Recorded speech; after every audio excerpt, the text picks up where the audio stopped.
Hello and welcome.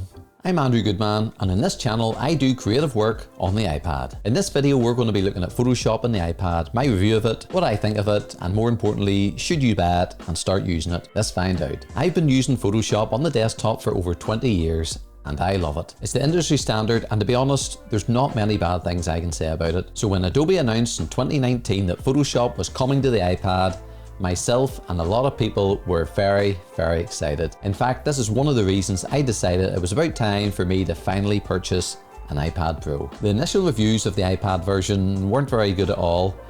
In fact, they were awful. Probably didn't help at the time that Adobe said that it would be the full version of Photoshop, and then when it got released, many of the features just weren't there. Fast forward 2.5 years later, and what's it like now, or what do I think of it? Well, I'm going to be reviewing this app as someone who does compositing and photo manipulation, and the main question I'm going to ask today is, can I do the same kind of work? Can I get the same kind of results on the iPad app version than I can on the desktop version? When you open up the app, it's a bit like the Photoshop desktop version. You can see your recent projects, and this links up very well with Creative Cloud. Making any changes in the iPad, those same changes will also be made in the desktop version.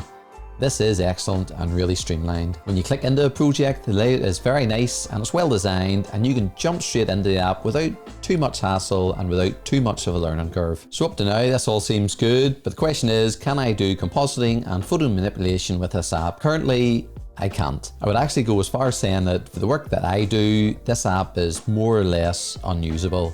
And I'm sad to say that. There's still far too many features in this app that's missing to do a complete project from start to finish. The biggest being that there's no pen tool, which after 2.5 years of this app being released is really unbelievable. With the power of the iPad and the Apple Pencil, you would think that a Photoshop iPad had the same pen tool and the same pen tool capabilities as the desktop version, this would be game changing. All content out would be made in the iPad, and if you wanted, you could continue your project on the desktop if you wished. In my opinion, Adobe really missed a trick here, and it's hard to get my head around while still, after 2.5 years, this is missing. You'd think the pen tool on the iPad app would be one of the first things that they would make and include, but that's just not the case. Other features that are missing are effects. You can't even add a drop shadow. It just states this feature isn't yet supported. There's just so much missing from the desktop version. Like grids and guides, again, that's hard to believe. Grids and guides are missing. Also the shape tool. You can't even make shapes like rectangles and circles. I could go on, but I won't. You can't buy Photoshop for the iPad as a single purchase or a one-off app. You have to choose one of Adobe's subscription plans. The best value plan, in my opinion, is $9.99 per month. For this, you get Photoshop for the desktop, Photoshop for the iPad, Lightroom, Lightroom Classic, and Lightroom for the iPad also. I'll make a video about Lightroom on the iPad at another time, but just a very quick note to say that it's a very good app and it's worth checking out. In my opinion, there's just too much frustration and far too many missing features in this app to recommend you get it, or even try it out. But if you're feeling a bit down, I'll leave you with two things. First of all, I'm sure at some point this app will be amazing. But we've been saying this for over 2 years now.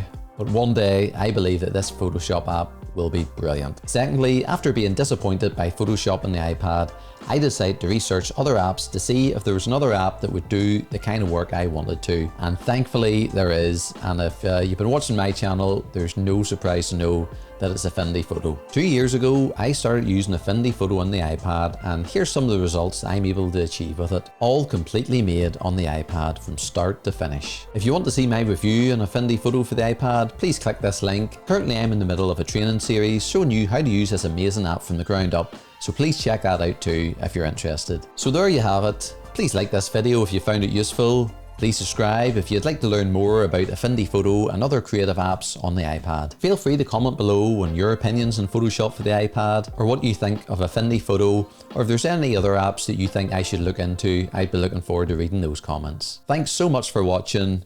Hope you have a great day, and I'll see you in the next video.